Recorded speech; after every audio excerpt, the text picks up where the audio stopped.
Good morning, good afternoon, good evening, everyone. Once again, it's an international call. This is the regular Saturday training. As always, we have a policy of having a different guest every week, if we can, because it brings different angles and appeals to different people. And from the feedback we've been getting, it's working extremely well. So thanks for coming on today's call and taking some time out of your Saturday. I always believe that if people are doing that, that shows commitment towards the business, so well done.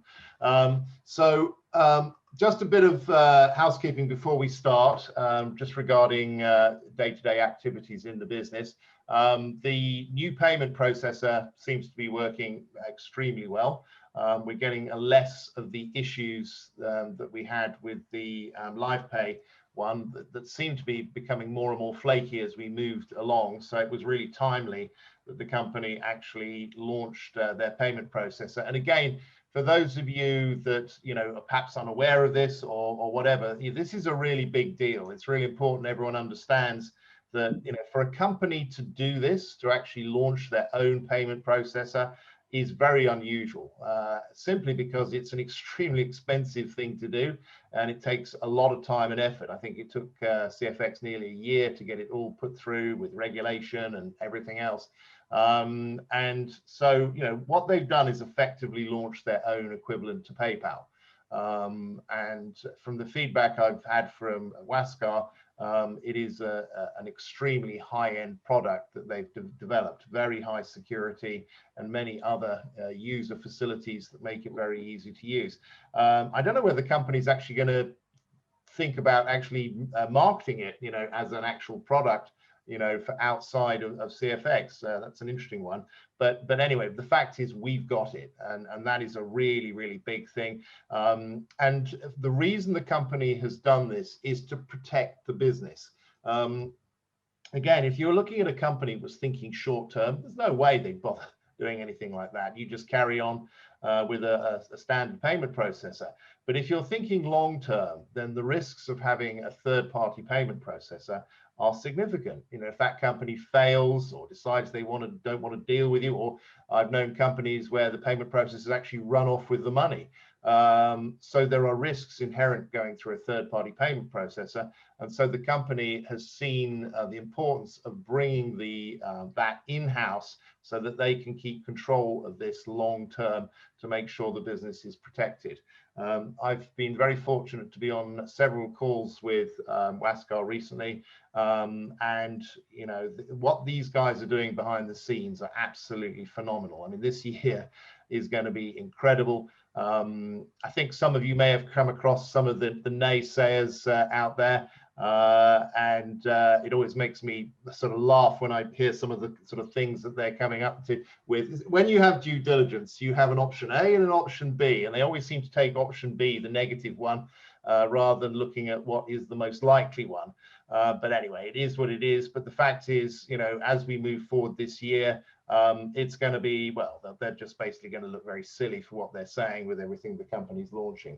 So getting back to, I sort of digressed a little bit there regarding the payment processor. One of the areas that we're still having issues with is when people are sending money or Bitcoin to upgrade or purchase a pack, they are not sending enough money. And I've had conversations with people who've sworn blind that, oh, no, I definitely sent enough money. I even sent a bit more, And then when we go through the painful process of looking into it and everything else, we discover that they haven't actually sent enough money. If you're buying a $300 pack and you send $299.99, it's still not going to go through. You have to send the full $300. So always send a little bit more. And if you're sending, say a smaller pack, then maybe send 5% or whatever across, just to make sure that you sent enough money. Now, if the purchase doesn't go through, again, then double check the amount of money that you sent. I understand that they are working on some tweaks to stop that from happening, in so much as you won't be able to progress afterwards if you haven't sent enough money. So it'll show you how much money you need to send. But in the meantime, just make sure, again, all of you on this call, I'm assuming are, people that have aspirations of being leader or are a leader, then make sure you're passing that message on to everyone. Because people, it's very easy to blame the company. Oh, I've sent my money and it didn't go through. And as I said, then we have customer support getting involved, and then we find that they haven't sent enough money. So just make sure that everyone is aware of that.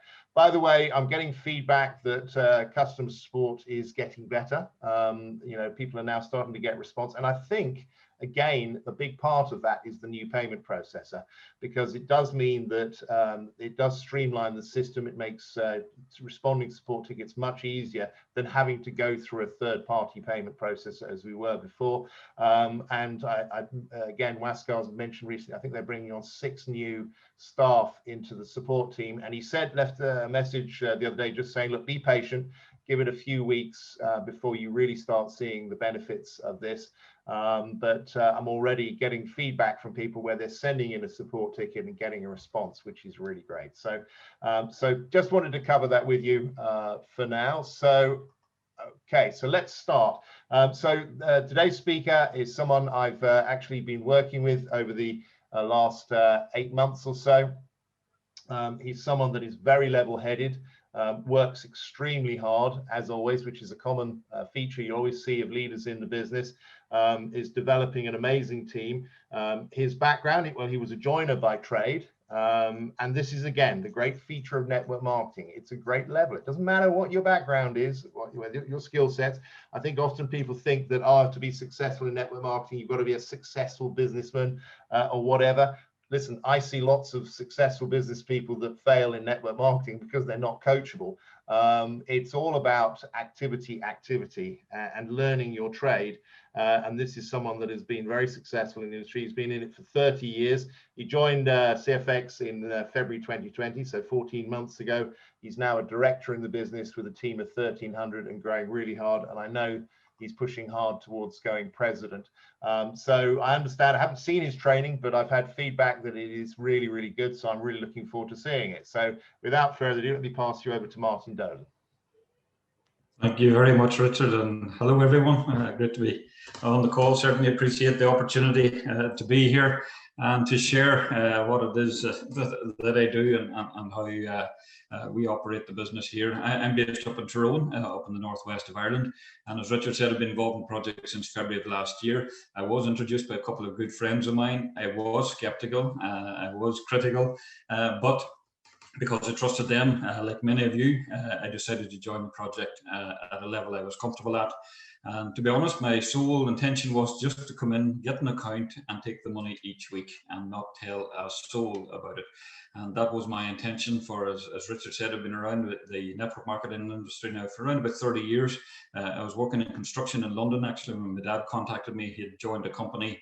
I was blown away by the fact that he'd done that, for he had never sold anything in his life. But I went along to a meeting and I was just hooked on the concept of starting something, building something and getting rewarded for the rest of your life from it. So I likened it a bit like an author or a musician who writes a song or a book and gets paid royalties for the rest of their days. And that's the way I've looked at it. So over that 30 years, I've came across a lot of great companies, some real stinkers, but that's just the way life is. And each and every one of them I've learned from. And to be honest, this company is probably the most simple concept I've ever came across. We were just talking the other night, it probably threw out about 80% of what we know in order to operate this one, because we don't need it. It is such a simple concept, such a simple company with leaders that know exactly what they're doing and where they're going. And all you and I have to do is to hang around it and show others exactly what the opportunity is. So this morning or today, I'm going to take you through some information that has been invaluable to me down through the years, passed on by the leaders in the industry. As I said, I was a joiner by trade. I didn't really particularly like school. Some said they left school. I ran away from it and headed off to London to work on the building sites. But one thing I was good at school was copying others. I wasn't great at doing my own homework, but I quickly figured out who was good at any particular topic in the classroom, and I would copy what they done. And that has stood to me right through this industry, because to be successful in this business, All you do is find someone who's already got to where you want to be, ask them how they've done it, and just follow their plan. And that's as simple as that. But one thing I've discovered, it's this business is the same for everyone, the company is the same for everyone, the market's the same for everyone, the marketing plan is the same for everyone. The only thing that's actually different here is who we are and what we how we operate and what's going on between our own two ears. So if we can get that right, and we can follow a plan of action, the success is almost guaranteed. So I'm just going to take you through this presentation. Hopefully you'll glean something from it. If only one person on this call, of over 640 people on this call, if only one person finds this something in this to move forward with, well then I have done my job here. So I'm just trying now to get moving forward on the slides. So as I said, I didn't leave school. I ran from school, but one of the first books I picked up whenever I did leave school was a book by this guy, Richard Branson, The Virgin King, I believe was the name of the book. And I found it very inspirational. Again, discovered that he too wasn't particularly good at education or formal education, but he was a dreamer. And one thing he was very good at was surrounding himself with people who bought into his dreams and could help him to achieve that.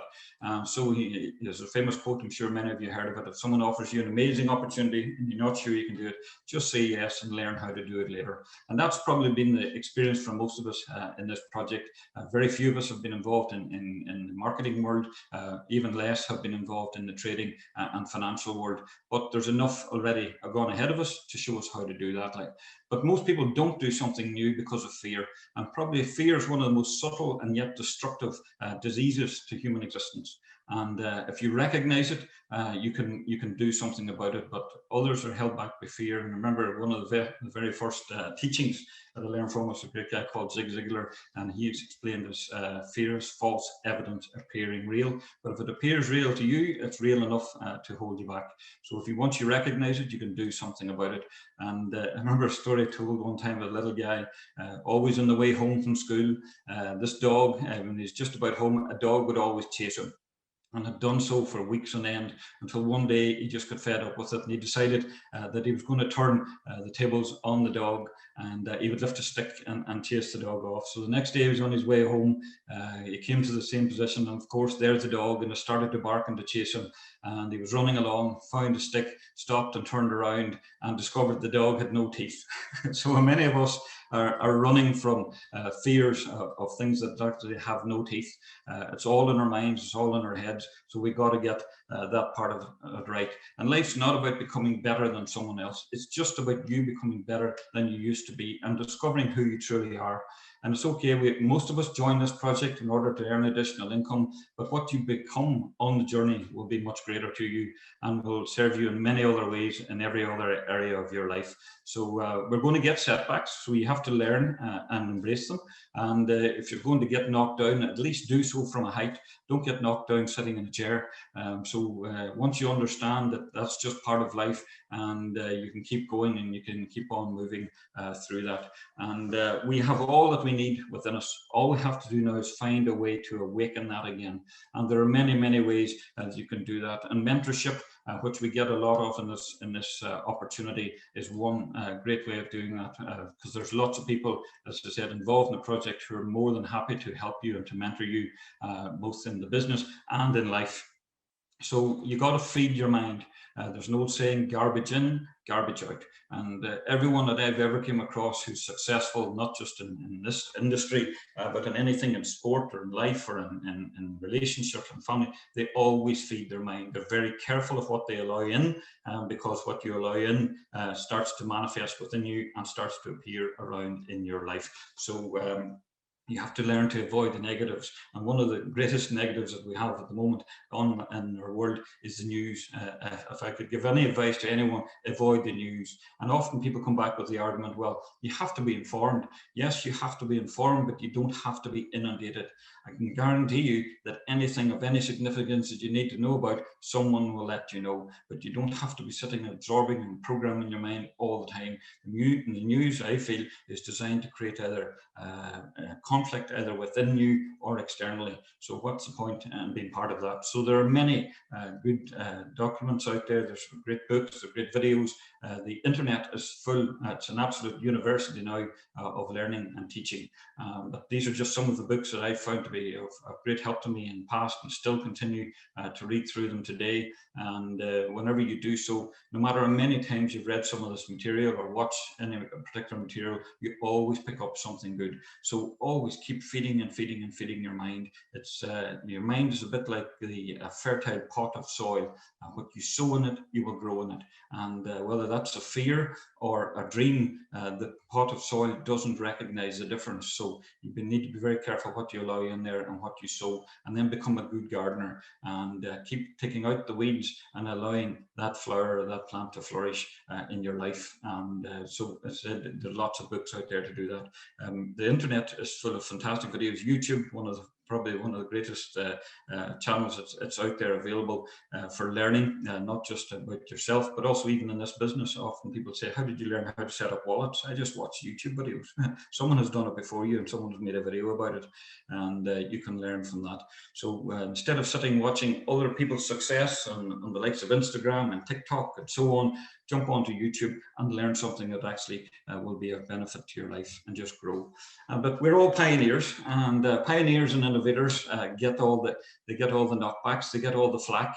But you got to get in there. You get in there among the mud and the blood, and doing so means that you will reap the rewards in the future.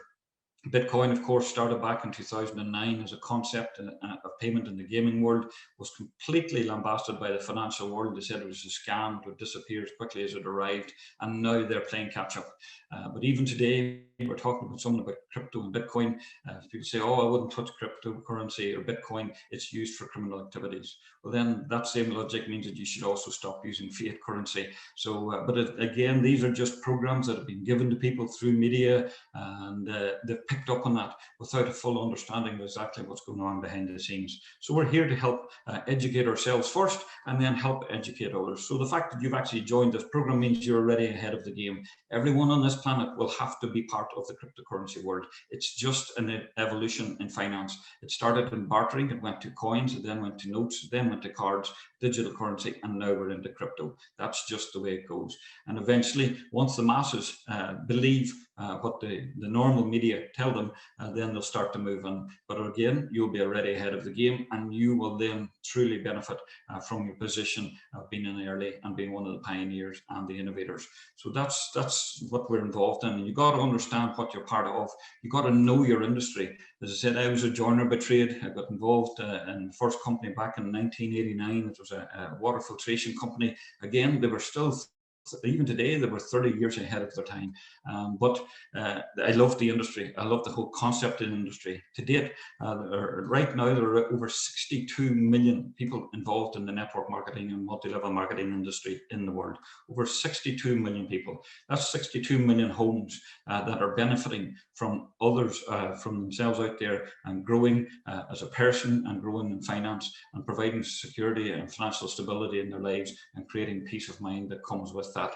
In itself, just last year, if I was to ask you to hazard a guess at what was the payout in MLM last year alone, and this was a year when many struggled, people were losing their jobs, people's businesses were being forced to close down, the network marketing and MLM industry has seen phenomenal growth because people started to realize there is no such thing as security. You cannot rely on others out there to make sure that you're secure for the future. Most people are looking after themselves, so you got to take a step forward, and many did in 2020. And as a result of that, last year, over 41 billion was paid out in the network marketing industry. That's 3 billion a month, 800 million a week, over 114 million a day, $4 million an hour, or $79,000 per minute.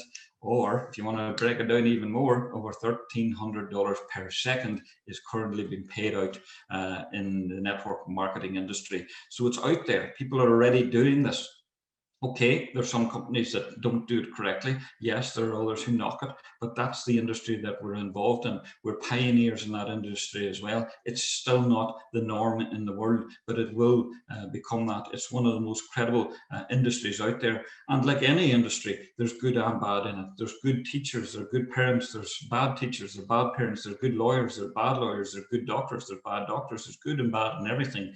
But once you get to understand this industry, you'll find it's one of the most credible and honourable industries to be part of, and you should be proud of it, and you should learn what it's about and what it has done, not just in this with this company, but what it has done for many others around the world. Many innovative products and services have been introduced to the world through MLM.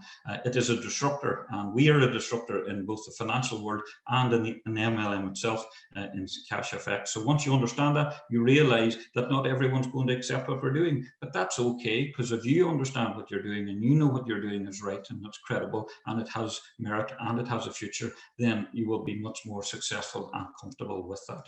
But at the end of the day, everyone joins this business, and everybody immediately when they get started, they want to know, how do I do this, and what should I do next, and what about this and what about that. But the most important thing in this whole thing, and this has been drummed into me so many times with every other opportunity by every single leader that I've ever came across, is it's important to know how to build a business, but the most important thing here is, why do you want to do it in the first place? If I was to ask you right now, why did you join Cash FX? Could you clearly define for me what that was? What was your motivation? Would I get an understanding of you as a person as to why you're here? Would I get an understanding of as a person of where you want to go? And so therefore, understanding why you're here is very, very important. And it's much more important than the how. To be honest, if we understand clearly why we want to do anything in life, the how is really none of your business. If you think back to some of the most successful accomplishments you've ever made in your life, well, many of those were achieved in a way that you possibly couldn't have dreamed of. You might have had an idea how it could possibly be done, and you knew exactly where you wanted to go and why you wanted to be there. And then all of a sudden things come in from places you never expected, through people you would never expect it from, and phenomenal things have happened in your life in an incredible way. So really, the how is none of our business, never has been, never will be. So what you want to do and when you want it to arrive should solely be your target. Everything else will simply fall into place if you have those two things. So setting targets and goals is the first step in turning anything invisible into the visible. The chair you're sitting on right now, the computer screen, the phone screen, anything that you're looking at right now, everything that surrounds you right now was first an image in someone's mind. It was first a dream, it was first a hope, it was first an idea, and then a plan was put into place, and then action was taken, and it became a reality. So that's exactly what it does. We got to have targets, we got to have goals. We hear this all the time, and people say, yeah, I'll get to that once I get the business started. To be honest, if you were starting with me right now, I'd be saying, listen, for the first 5 to 7 days, you got to start to learn about you. You need to know who you are. You need to know why you're here. You need to know where it is you want to go, and the rest, how it will happen. And so that's most important. So spend that first few days, first week or so, getting a clear, defined idea and target of where you want to be in this. Because a goal without a plan is just a wish. And as we know, wishes are wishy-washy. They just come and they go. Many of us wished for many things that never became reality. But something that we absolutely must have has always came about. And as I said, came about in a way we probably would never have predicted. But if it's so important to you and so clearly and defined in your mind as to why you want it and where you need to be, it's generally happened. And if tomorrow's not planned, it is generally wasted. That's one thing for sure. Someone's always planning something. So if you're not planning your life, someone else will be planning it for you. And you may not like the direction and it's going to go in. So all the successful people around the world have done this. All the top leaders in industry, in sport, in humanity, in government and everything, they all plan for the future. They all set targets and goals, and they put a plan in place and a plan of action that's measurable all the way through. So, but again, you got to get busy. You just can't hang around. You got to get out there, get at it, get going, get busy. And there's never a perfect time. There's absolutely never a perfect time. Often people say, oh, I'll do that when, or I'll get going when, or if only I was able to, I would. So there's never a perfect time. Don't wait for your ship to come in. Swim out to it. Go get it. Go after it. Time is limited. You don't know how long you have. And so therefore, why waste time, and why hold back on the opportunity of creating the life of your dreams? But the first step to setting your goals is to see where you're at right now, and to do so with honesty. As Zig Ziglar said, it's a bit like a checkup from the neck up. Find out who you are, what you're about, where you're going. As I said, many people join this project as an opportunity to earn additional income, but what you will become from this will be much, much greater, and will hold greater significance in every other area of your life. So where you are right now, you got to rate yourself from 1 to 5. So simply get out a notebook and start writing down a rate of 1 to 5. No one else is going to see this, only you. So you got to be honest with yourself. And if you're not honest with yourself, well then you will never have change. You'll never move forward. So at the end of the day, you cannot lie to yourself. You can lie to everyone around you. You can try and impress everyone around you, but you know the truth about you, and you can only be you. It's the only person you were ever created to be, and you're the best one at becoming who you are capable of becoming. So where are you in your career as regards satisfaction in your career? What are you learning from your career? How effective are you in your career? If you're going to work on Monday morning because you were at work yesterday, you're not going to be any better, because you're 4 days older and no closer to a goal that you don't have in the first place. So you got to understand, if you're not in the career that you want to be in, why not? And what would that ideal career? If I was the #1 recruitment agency in the world, or agent in the world, and I said, right, I can go and get you your perfect career right now, what would that be? And if you can't immediately click that off the top of your head, well, then you've never given time to think about this. Take time to think about you. Take time to think about your life. So many more people take time to plan a holiday. They spend more time planning their holiday than they do their lives. And they wonder then why their lives don't work out the way they wanted. They'll spend hours and days, or even weeks, trolling through travel sites, catalogs, and travel agents' brochures to plan a holiday. But if you ask them where do they want to be in 6 months from now, a year from now, where do they see themselves in 2 years and 5 years from now, most people out there have not got the answer, because they've never given the time to even think about it. So where would you be in your career? What would you love to be doing every single day? Where are you with your family? How are you as a listener, as a role model? What time do you spend with them? You spend too much time with them. You spend too little time with them as regards support and keeping them, your family around you and moving along. So again, only you can be honest in this. Only you can evaluate this for yourself, and it's very important to do so. And it's a great learning curve. It's a great journey of discovery about you and what it is you're truly about. Where are you physically? This is one that I have to work on as regards your appearance, medical exercise. I know what I should be doing. I know what I should be eating, but I need to start to tighten up on that. And we all do. There's no real secret to this. Every single one of us knows what we should be doing, and you're not looking at yourself physically in comparison to others, because there will always be some that you will see as greater or less than you. So that makes no difference whatsoever, but it's where you're comfortable. It's what you're happy with. So where would you be happy physically? If you're not exactly where you want to be now, why not? And what would you need to do in order to get there? We all know, we don't even need to be nutritionists to know what we should be eating to be probably living better. When we walk in to pay for a fuel in a filling station, there's usually a shelving of fruit, and there's another one shelving of confectionery. Which one do you reach for on the way to pay for your fuel? We know which one we should do, but we know which one we generally go for. And a lot of that is down to conditioning. It's down to advertising. It's down to, again, what we're allowing in, and what we allow in appears and manifests in our life. So where are you now and in that? And where are you financially as regards your earnings? Where are you as regards your savings? Again, be totally honest. If you're a multi-millionaire, fantastic. Maybe you're not even happy with that. If you're stone broke and in debt and in bankruptcy, well then at least be honest with that. If you know where you're at, you can then move from that. If you can't, it's very hard to move from a place that you don't know. So you got to find out where you're at there. Where is regards your investments? Are you just taking whatever you're making and blowing it, and you're not planning ahead for the future? And how are you with sharing with others? Many have joined this project who are already financially free, financially independent, and they've joined this project as a means of giving back, because what they're currently doing isn't available to most. But now with this project, they can take them in, bring them on board this, and they can mentor them and show them an opportunity, give them a vehicle to provide a bit more financial stability and security in their lives. So this checkup from the neck up will probably be the best hour or two you could actually spend. And if you think you won't spend an hour or two on it, I can guarantee you will evaluate every single area of your life. So those are just 4 of those.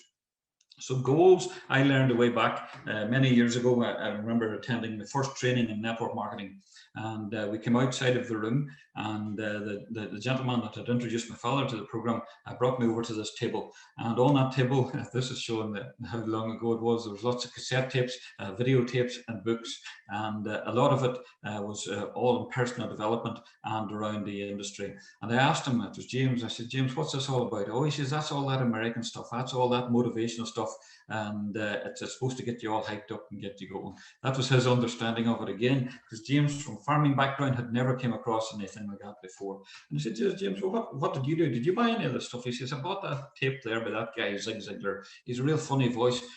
It's called Goals, but he says it's an absolutely inspiring and brilliant and very, very simple, easy to follow. So I bought that tape. I actually wore that tape out listening to it, bought a second one, and then I bought the CD. And I still, actually this morning, I was listening to a section of it today. So goals are without doubt one of the greatest things that we can do for ourselves to figure out where we want to go and why. So where are you as your goals? And writing those goals down, if you write them on a sheet of paper, you'll write them in your mind. And again, it's a bit like sowing in the fertile soil. What you sow, you will reap. And so where again would you like to be now? So you've evaluated yourself in various areas of your life where you're at. So now where would you like to be? Where would you like to be as regards your career? Where would you like to be as regards your family? Where would you like to be as regards travel? Some say, well, you can't travel right now. All the airlines are shut down. What if you had enough resources to take your own jet and go to your own home or to your own island, that you're not reliant on commercial travel or accommodation? So where would you go? So what would that look like? Where would you like to be as regards your health, your energy levels, your fitness, your appearance, all of that, your diet, and again, even inspiring others. So again, those around you, watch what you do. I know my mum often comments whenever I'm eating, she says, you just eat like your dad. But again, I was watching him for years. I watched the way he maneuvered food around his plates and so on, and how he ate. We follow the diet generally of those around us. So again, doing what you do for your health will pass on to those around you. Socially, what are you doing? Are you doing enough socially in your community for the helping of others, to inspire others, to become a beacon for others, and to attract others and to inspire them to move forward? Again, very rewarding for you, but very helpful to those around you. So where would you like to be as regards socially? And in business, in this business, where do you want to be right now? Where do you want to be in 3 months from now, 6 months from now, 12 months from now, 3 years from now, 5 years from now? Where exactly do you want to be? And break each area down in time for short term and long term, and then those savings and financials that comes with that to provide that stability. So as I said at the beginning, I joined this industry to create something once and to benefit from it forever, not just for me, but for generations to come. What you're in right now will benefit generations to come. And setting up upright, looking after it properly, protecting it, and investing for the future will help to make that even more secure. So there's lots of goals, different types of goals. Short-term goals, as I said, for the next few days, weeks, and months, where do you want to be? And long-term goals then for a year, 2 years, 3 years, and 5 years. And you should have various types of goals. Goals, first of all, should be believable for you. They should be achievable for you, but they should also be inspirational for you. So setting out your goals, you should have something that you know you can achieve. So if it's a particular number of people that you wish to bring into the program over the next coming weeks or coming months, well, then put that down. And then if you pushed yourself, what would that number be? And then if it was an absolute dream, what would that be? So again, various areas and various levels for short term, long term, and at different points all the way through that. And give it some thought, because what you do here right now will affect where you will go in your business. And too many people rush into this business without giving thought to this, as I said. So take the time, step back, and think about it. One of the fastest ways of doing this is to put together what they call dream books or vision boards. I'd never heard of these before, and someone mentioned them one time at a training. So I went off and did a YouTube, simply typed in how to set out or design a vision board. And again, there are thousands of videos showing you how to do it. Many of those have been created by people who understand your mind, understand the workings of your mind and your brain. So therefore, you can start to put them together in a way that your brain will absorb it much quicker. The majority of us are visual. So therefore, what we see, and what we can imagine, or as I said, our mind will grow and will develop and manifest in our lives. So having a vision board up in your home, simply taking cutouts from newspapers, magazines, prints off from the internet for things that you want, places you want to be, being the type of person that you want to be, and being surrounded with those that you want to be surrounded with, taking note on that, constantly evaluating that, and increasing what it is you want to do. So what do you determine to have? What contribution do you want to make? What would define happiness for you? How do you know and recognize happiness in your life? Relationships, growth as a person, so all of these things. So a vision board is an absolutely fantastic way of putting all of this together. And it's also a great quick reference for you. So if you have it up in an area of your home, I know I often walk into people's homes and I see little stickers on fridge doors of a car perhaps that they want, or a home that they want, or a destination for a holiday that they want, or something that's coming up in the future. Maybe they're planning for a wedding, or planning for a party, or planning for some sort of an occasion. Having those things around you constantly reminds you of what it is you're about, where you want to go, and what is important to you. And it helps you focus. It also helps you get through the times when things aren't just going according to plan. And I've never known someone who's truly depressed that has a long-term and short-term goals set for themselves, because anything can come along. Anything can come along in life. We'll always have challenges, as I said. We will always have knockbacks, but at least if you're up there and you're pushing, you're going to keep moving forward, because you'll be reminded of what it is you're about and why you've done something in the first place. So a vision board, how do I set out a vision board? Honestly, just go to YouTube. There's hundreds, probably thousands of videos at this stage showing exactly how to do it, and the format even of how it's set out on the board can make a difference to how fast and how deep it is imprinted on your mind and in your brain. So you got to understand why you want to do this in the first place. So only you can do that. Only you can evaluate where you are. Only you can decide what it is important to you and where you want to go and what you want to become. Once you've done that, then we need to put a plan of action in place, and we need to start taking steps forward. And one of the best things that you can do is to start with your contact list. Now, this is over and over again over the last 30 years, this has been one of the staple things that have always been said to me. Those who are at the top do two things. Always do two things. They understand what they're in, why they're in it, and where they want to go. So that's the first part. The second part is where they're going to go with it.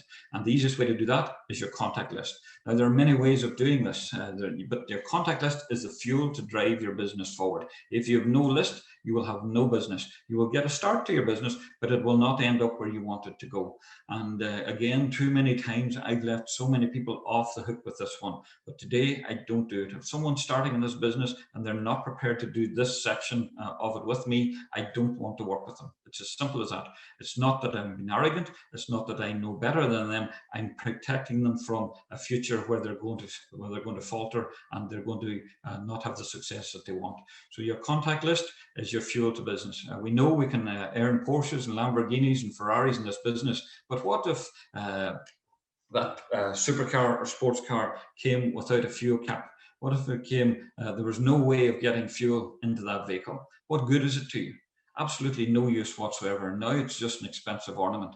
So your business has a massive potential. It has massive potential to propel you at great speed to wherever it is you want to go. But if you can't get the fuel into it, it ain't going to move at all. So what is your contact list? Well, it's those that you're in contact with, obviously, whether that's through social media, so through LinkedIn, Facebook, Twitter, Instagram, however you communicate with people, there are people there. Everyone that's there is not necessarily for this business, but at the end of the day, all we're involved here is in a business that we sort through those who are ready to move and those who are not ready to move. It's often asked of me, what type of person are you looking for in this business, or who should it be approaching? You're looking for someone who's looking for change in their life. You're looking for someone who's looking for change, that's prepared to move, and you're looking for someone who's looking for change, prepared to move, and prepared to move right now. And they got to be teachable.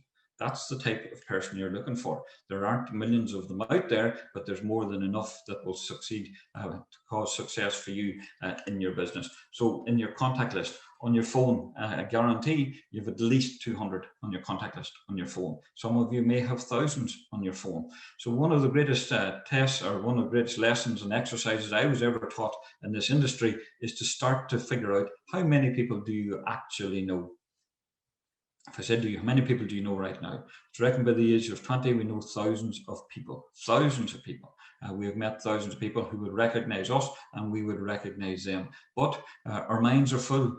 They're full of different distractions, and all we have to do is to be able to dig down deep inside our minds and access those again. So if you think of everyone you've ever met, they're already in your mind, they're already in your brain, but you got to find that file where they're at and bring it out again. And one of the easiest ways to do that is to start writing down names. And one of the simplest ways of doing that is to grab your mobile phone, go to the contact list, and take out right at the start and write down on a sheet of paper the first name of who's on your contact list. Now you may say to me, why would I write that person down? I don't even like them. I don't want to work with them. They probably wouldn't do this. So it's not important. What we're doing in this exercise is to find out how many people you know. We're giving ourselves a fuel tank to work from and to travel with. So write down the first name that's in your contact list.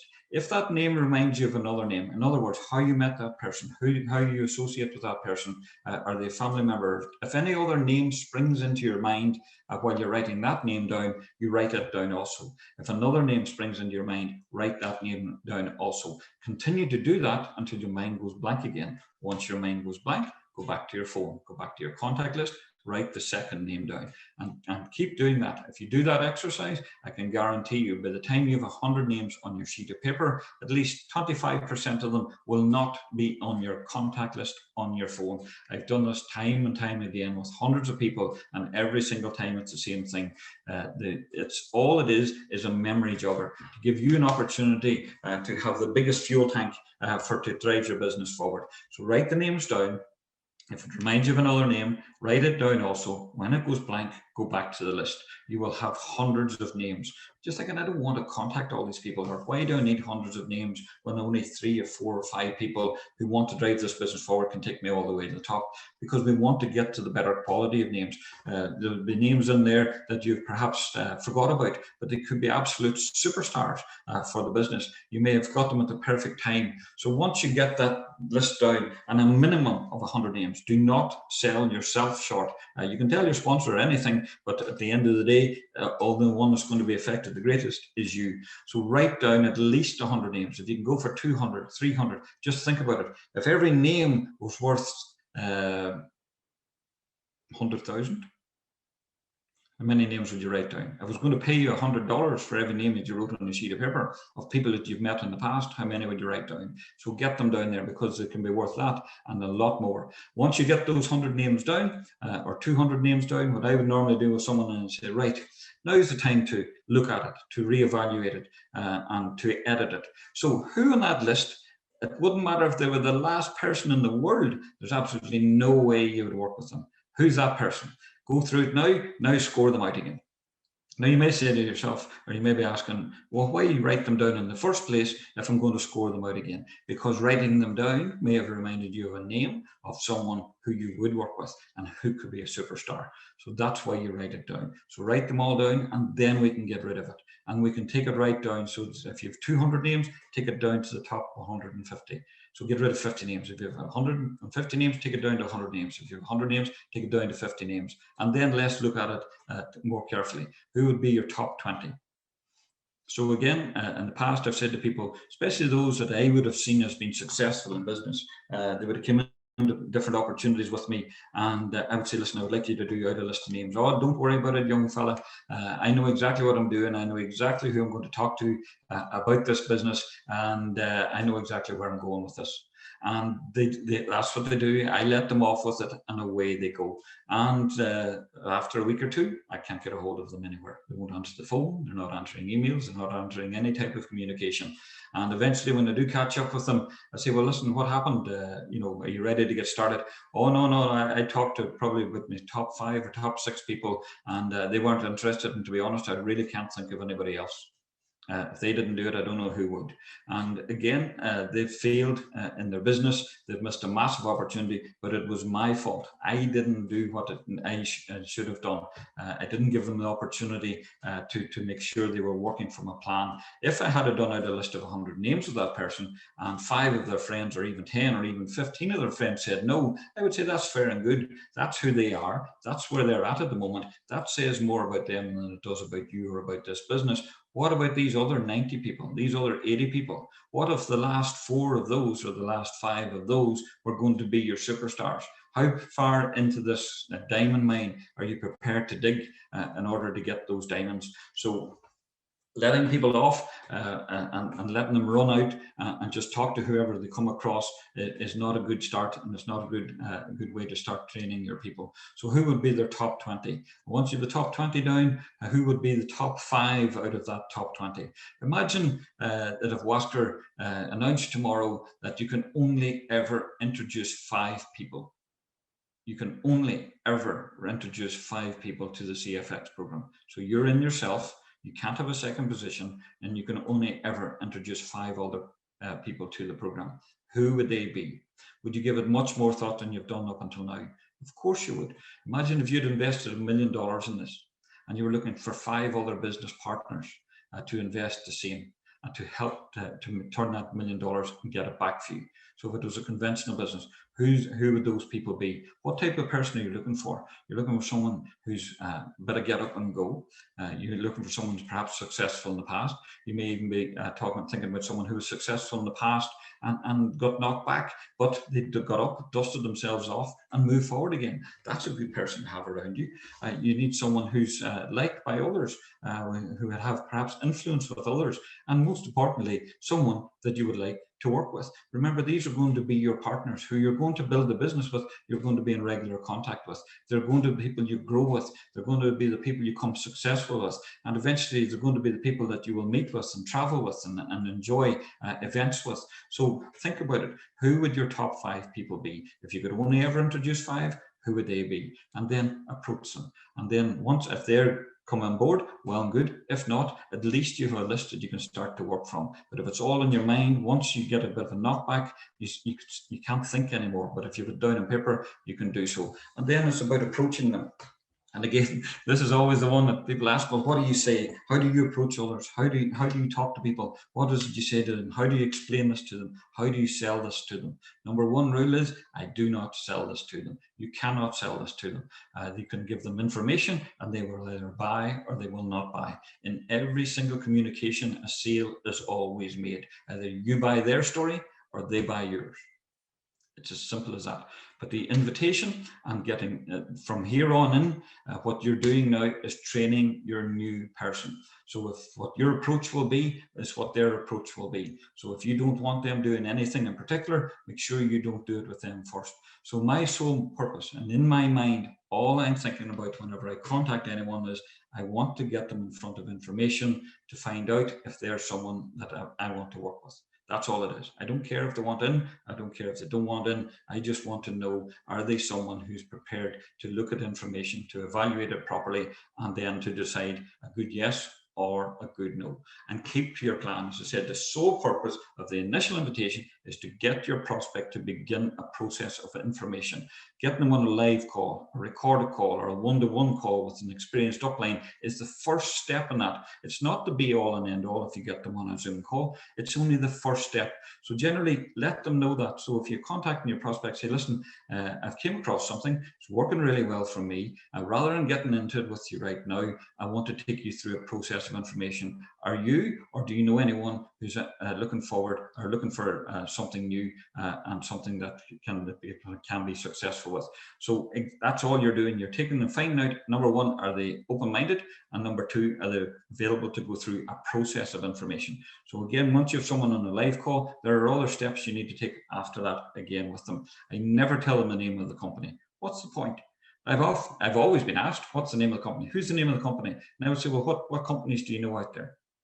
What type of business? And I just say the most information I give about this business, if someone really pushes me, I say it's about making money with your money.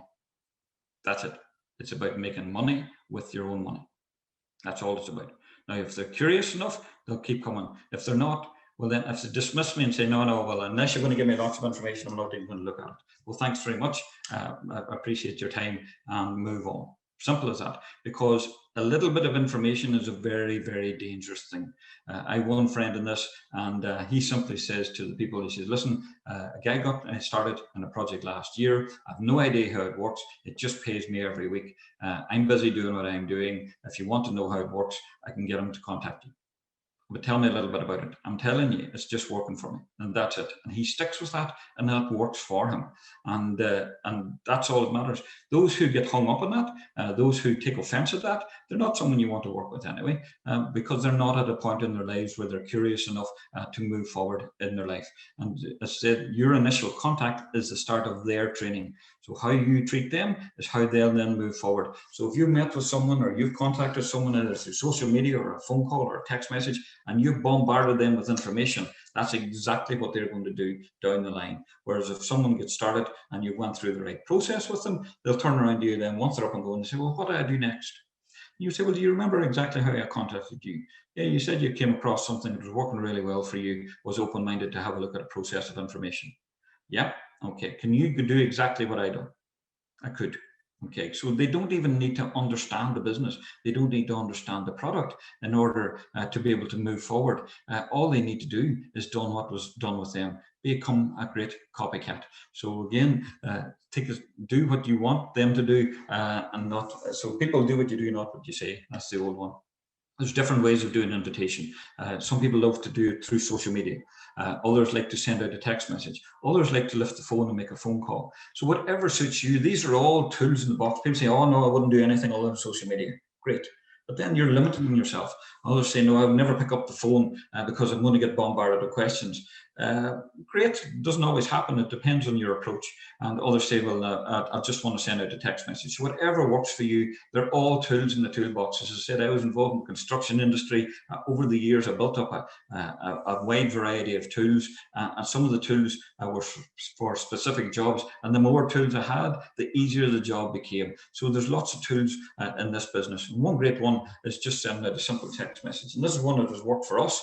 And again, it's not saying anything, but it's just, I want to find out and I want to raise their curiosity level. I want to see if someone is curious to move forward in their life.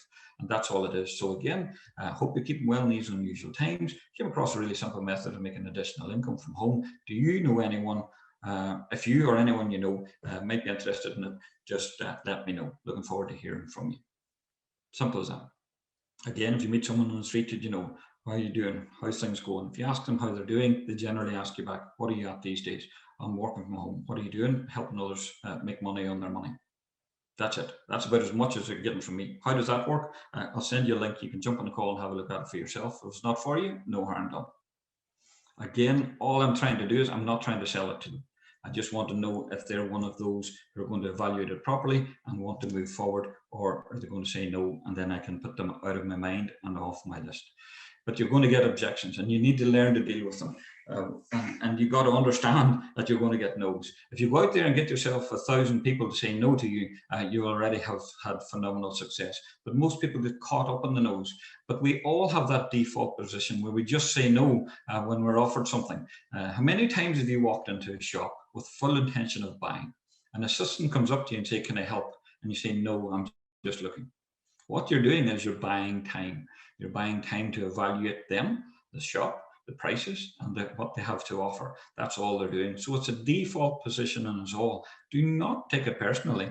It actually says more about them than it does about you. But if you go at someone really hard and you start bombarding them with information, the chances of getting rejection and no's and them pushing back against you is even greater. If you go in a much more relaxed approach, came across something working really well for me, don't know if it's for you or not, would you mind having a look at a process of information and decide if it's for you, and if not, maybe it's for somebody else that you know. So all of those things, there's no pressure in there. I've said it may be for you, maybe not. So I'm not expecting anything from them, so therefore they don't feel pressurized or harassed in any way. And please do not take it personally. It is just where they're at. They're not one of those that you will be working with in the future. Timing may be off. Someone saying no to you right now, they may give you all types of excuses. Someone will say, "Oh no, I've been on the internet, I've seen lots of stuff about that," or whatever, "I don't understand it," or "don't like crypto," or "don't like others." There may be other things going on in their lives that they're not prepared to share with you. They may not even have the $300, and they do not want to divulge that to you because maybe they're embarrassed or of what you might think of them. So again, if you don't burn your bridges with them, one of our leaders, Martin Megan, was approached in September 19. By his now sponsor. He showed him the project. He says, "Listen, it's not for me." The guy simply said to him, "Martin, do you mind if I keep you informed?" That was it. He didn't tell him he was stupid. He didn't tell him he would regret it. He didn't say he was making the wrong decision. He said, "Martin, that's okay. Do you mind if I keep you informed?" Each week, he sent him the results. In December, 3 months later, Martin pulled in to have a bite of lunch, and the text message came through again, showing him that week's results. He simply looked at it and thought, "I wonder, is this real?" Rang the guy up and said, "Gary, is this actually real? Are these figures real?" He says, "Absolutely. Why don't you let me pop down to you and show you what's happened for me over the last 3 months?" Again, a gentle approach. It worked. He didn't burn his bridges with them. He left the door open for that person to come back in. If someone you bring in or show this information to doesn't join it, and you make them feel stupid, or if you insult them over it, how can they ever come back to you? How can you ever go back to them? So just say, "Thank you. Really appreciate taking the time. Do you mind if I keep you informed?" You never know when the right time will be for them. And then they can always come back in again. And there's no wrong time. People say, "Oh, I wish I'd have joined this 6 months ago." Anything that has merit, anything with longevity, there's no wrong time. It will always be a good time. And when that person is ready to move, is the best time for them. But you got to follow up. So many people get people on calls, whether it's a live call or a recorded call, and they do not follow up. It's one of the biggest mistakes that you could possibly do for yourself and your business and for them. Because if you remember back to when you first seen this and you got a snippet of information, what did you do? You went looking for more information. So if you do not follow up quickly with your prospects, they're going to go off and seek more information. And the majority of what they're going to see is incorrect or misguiding information. In other words, the gospel of Google in the case of many. And they're going to be talking to those that they've no idea who they are, what their opinion or why they're giving their opinion, and what their qualifications to even be talking about it is. I've had so many people come back to me and say, "Oh, I've been on Google and I've seen this." I go, "Yeah, great, I've seen that myself." Who wrote what you've read? I have no idea. What qualifications do they have to write what you've read? Oh, I've no idea. How well do you know the person that introduced you to the program? Oh, I've known them for years. Okay, so you've seen one side of it on the internet. Are you open-minded to look at the other side and then make an informed decision one way or the other? It still may or may not be for you, but again, that's the process. The initial call is not it. So you got to get back to them, and you got to get back to them immediately. The purpose of your follow-up is to provide additional information to your people. This is a fairly simple business, but again, it requires information to make an informed decision. You've got to answer their questions. Simply, John Kinnear has 2 perfect questions. What did you like most about it? And what did you not like? Was there anything that you didn't like about it? And again, people sometimes are afraid to ask that question. Don't be afraid at all.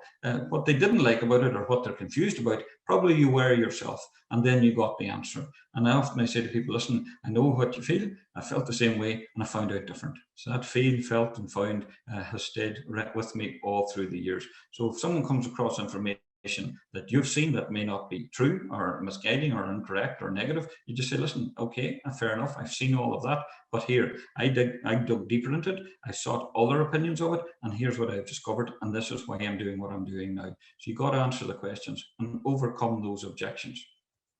Collect a decision. Again, don't forget to ask, well, where do you see yourself getting started?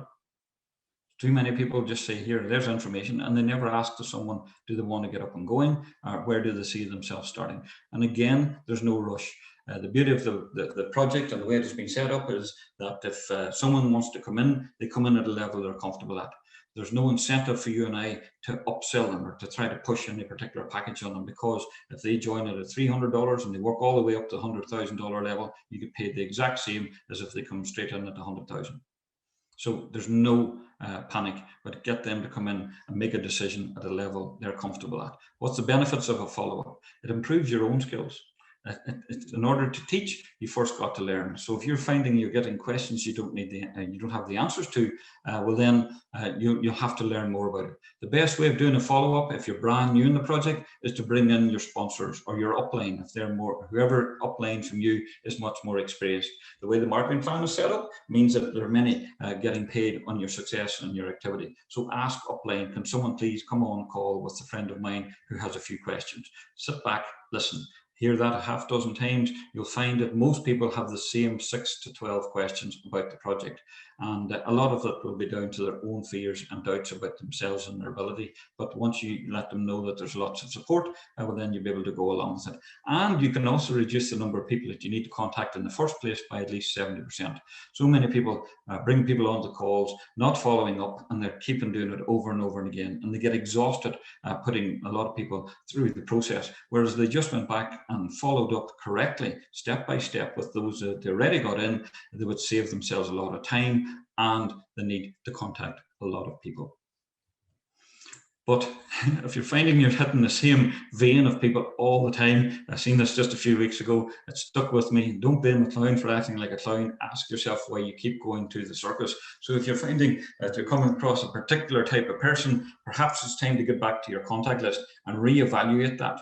And ask yourself the question, if this was a conventional business with a massive investment and I needed 5 super partners, would that person would have been someone that I'd have chosen? If not, well then don't contact them. Keep moving on and look for those. Approach those you're afraid of. Approach those who perhaps to you would seem successful. Generally, I find they're much easier to deal with. They make decisions quicker. They evaluate stuff much better and more logically. They don't deal with rumor and hearsay. They get on with it and they do it right, and they make a decision one way or the other. A good yes or a good no is what you're looking for. Those maybes, they'll burn you out. You don't want to be part of it. You don't want to hear them. Sometimes maybe, or I'll think about it. They're always in your head. They're spinning around in your head. You don't know whether they're in or out. Somebody's saying to me, no, definitely not a chance would I ever do that. Great. Cross them off my list. I never have to think about them again. But if somebody says, listen, I'm not sure, it's not a great time for me. Okay, perfect. Don't worry. Do you mind if I keep you informed? And you will have the ups and downs. That's just life. That's just business. And in the life of the entrepreneur, you come on board, you're all excited. Then you go out there and you're thinking, how do I do this? It's tough, gets tough. Then you start to work, you bring on your first person, then you make a mess of something, and up and down. And that's just the way your life will be. That's the way the business is. But at the end of the day, you started something because you've seen something in it in the first place. And so you got to have commitment. And that's to continue to do what you said you do, even when the feeling that you said it has left you. So you're excited at the beginning. I get that. You want to be successful. You get that. You really believe in it. I get that. But some people then will come in and they'll knock you back, or they'll criticize what you're doing, or they'll try to put doubt in your mind or whatever. That's okay. That just says more about them than it does about you. But again, back to the beginning of the call, if you have that absolute determined goal or target in the first place, and you know exactly where you want to go and why you want to get there, well then all of this will not faze you in any way or form. And don't get caught up in the highs. Don't become egotistical and thinking you're fantastic if you've had a run of success. and don't beat yourself up if you've had some failures, as you would see in the business, or you've had some outcomes that you didn't want. Always stay on an even key and keep it so simple. This is the easiest business, as I said, I've been involved with in 30 years. I got involved with a company that has a product that I don't need to understand, but it pays me every week. And if I tell others about it, the company reward me for that. And it's simple. And defeat's a temporary condition. Giving up is what makes it permanent. And stick with it. Commit to it. Do this 20-90 rule. It takes 21 days to form a habit. It takes 90 days to form a lifestyle. Don't give it a go for 3 days or 3 weeks. Stay with it. Keep doing it over and over and over again. And all of a sudden it becomes habit. And do things the right way. So the best way to do a thing the right way is to follow those who are already gone before you. And keep your attitude right. Be the person that you would like to be approached by. If you're running around feeling under pressure or looking stressed, no one's going to join that. No one's going to be wanting to be part of that. But again, if you're that beacon of light and someone is wondering, why are you so happy? Why do you always seem in good mood? Why you always got a good outlook on life? Then they'll approach you. So your attitude will determine your altitude. And that's very, very important. I love it, 2 boys there. And again, don't waste time. This was something that resonated with me way back. The biggest mistake we make as human beings is we think we have a lot of time. How do you know what time you have? So make good use of your time right now. Others, yes, they may not be ready to move with you. They perhaps say things in a way that they're trying to protect you, but it's just where they're at right now. But if you have a dream, if you have a goal, learn to dream again, learn to dream big. We all done it as kids, but all the way through life, we get setbacks and knockbacks and various things put into our minds. But don't let those drown out your inner voice. You have everything you need to be successful in this. You just need a plan, and you need a mentor, and you need someone who can hold your hand all the way along until such times as you're able to go on your own. So hopefully you find that of benefit. Richard, I think I've gone a bit over the time, and but again, wish you every success, whatever you choose to do in your future here and in anything else in life. Thank you very much, Martin. That was a brilliant training and a lot of information there. I've been sort of busily making notes as we were going along, and just want to sort of just cover a couple of those again, just to reiterate. Once again, you know, Martin talked about the fact that you need a strong why. So always think about that, you know, because, you know, as he's just been covering, you're going to get ups and downs, you're going to get setbacks, just like you would in any business. So it's important you have a strong why. That's what will keep you motivated. That's what will keep you moving forward. Setting goals, again, really important. One of the things about setting goals, I think a lot of people don't, because when you set goals, you're actually committing to doing something. And people don't like doing that. You know, it's like, oh, you know, now I have to go and do it. So a lot of people don't do that. So do that, because it is really important, because you want to commit. You want to make sure that you achieve your goals and achieve your why. The other thing is this: when you first start a business, I often see people, you know, I've got to be perfect. I've got to, you know, I want to learn everything. I want to be the most perfect presentation, you know, and everything else. When the reality is, you really don't. My most successful times in any business, my biggest growth is always at the beginning, when I'm complete ignorance on fire. You know, I've done my due diligence on the business. I understand it. I understand that it's, you know, worthwhile building and all of that. Really important to have that. But the fact is, I don't know the details. You know, I don't know the rewards plan back to front. I don't know hardly anything. It doesn't matter. I go out there very enthusiastically and I invite. And that's a key thing. I often, again, hear this. People are worried because they're worried they're going to be selling to their friends. You're not selling to your friends. You're just sharing an opportunity. That's all you're doing. So you're inviting them to come and have a look. And that's all you're doing. And then it's just down to activity, activity, activity, activity, just as you would with a new business. If you invested a lot of money into a new business, you wouldn't sort of go, I'll get round to doing it. You'd be like on it, because you've got a lot to lose. So, you know, treat it the same way. I always agree with this, you know, avoid news. I've done a full Anthony Robbins course, a life mastery course. And one of the things he talks about that is, you know, avoid news, because news by its very nature is negative. And most of the time, there's nothing you can do about it. So there's always this argument, you know, I should really be informed. Well, unless you can do something about it, do you? The answer is not necessarily. As Martin said, you'll find out from your friends anyway. But whenever I pick up a newspaper, I always regret it shortly afterwards, because I want to hang myself, because it's just negative after negative after negative. We're all doomed. We're all going to die. There's an asteroid coming to blow the planet up and everything else. And it's just, it doesn't serve any purpose other than bring you down. They waking in the morning, they put on the radio or they put on the TV, they drive to the work in the car and they're listening to the news again. They buy the paper on the way into work and they wonder by the time that they sat at their desk why they're depressed.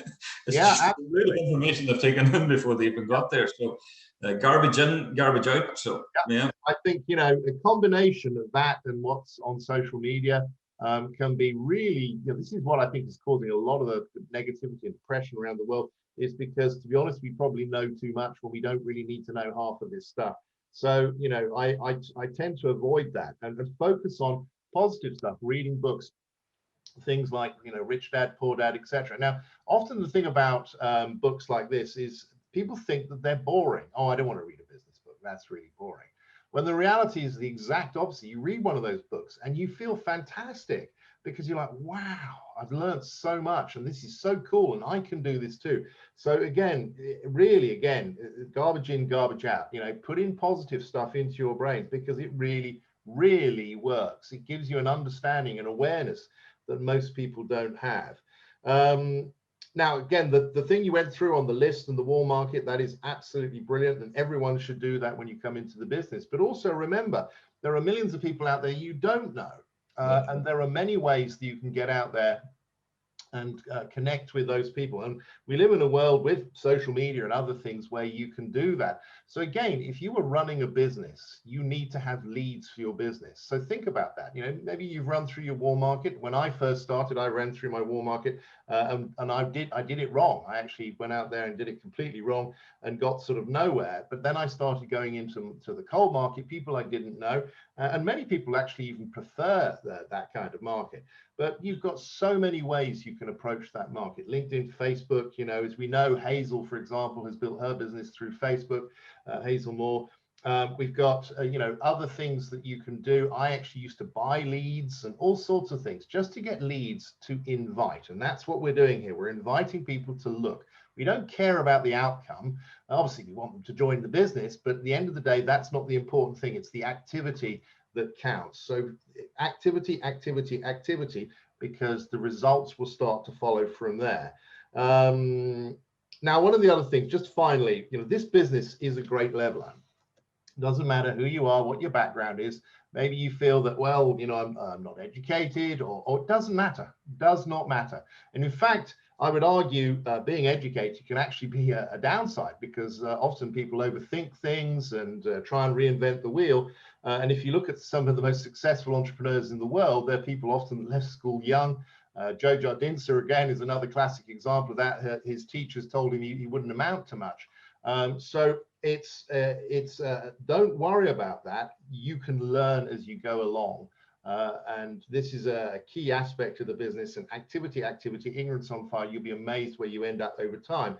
And, you know, again, Hazel is a great example of this. Hazel came into this business as a grandmother. She'd never done business before, certainly never done anything like network marketing before, but she learned as she went along. And early on, she was asking me lots and lots of questions all the time. Well, this person's asked that question. How do I respond? That kind of thing. I don't hear from her anymore. I don't need to. She's learned. She's become a leader in her own right. And she's now answering those questions for other people. So it doesn't matter, as I said, who your background is. Now, one other thing I'd just like to sort of finish with. We are in a remarkable time. We are going into a period which is unprecedented.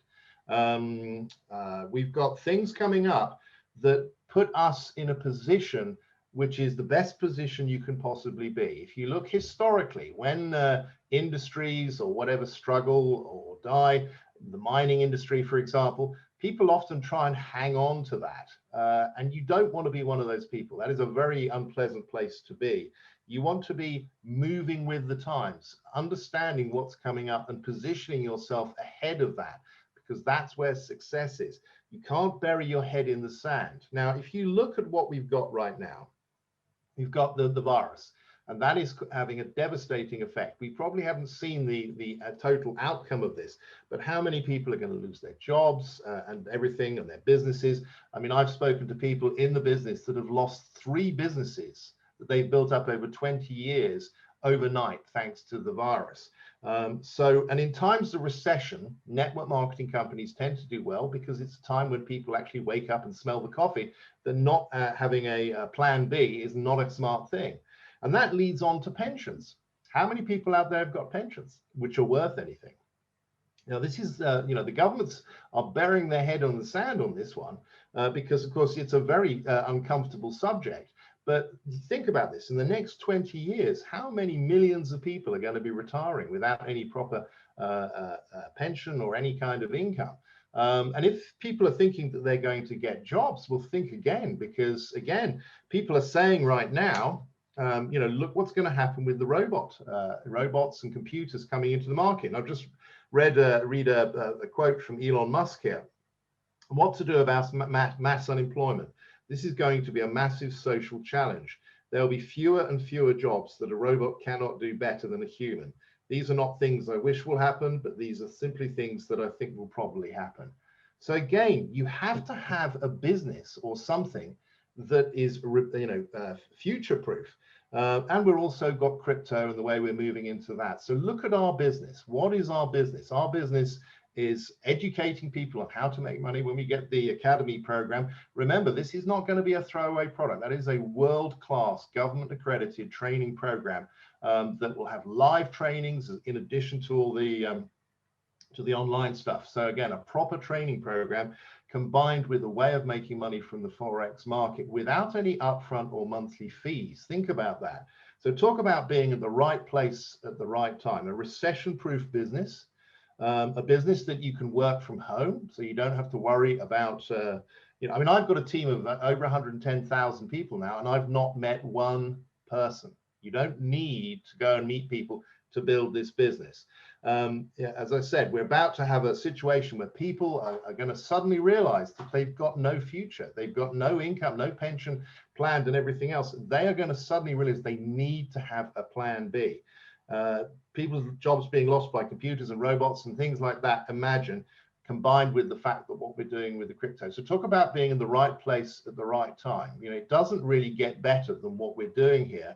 We've got a company that is setting this up properly. Again, things like the payment process shows their mindset. They are thinking long term here. So you really do have an amazing opportunity. You've been thrown a lifeline. So make sure that you grab that lifeline. Whatever you do, think about your why, set those goals, and then go to work. Activity, activity, and activity. Doesn't matter if you get it wrong. It's about activity. That's the key thing. So, all right, guys. Well, I hope you found that helpful, and enjoy the rest of your weekend, and have a great week next week. Take care. Thank you very much.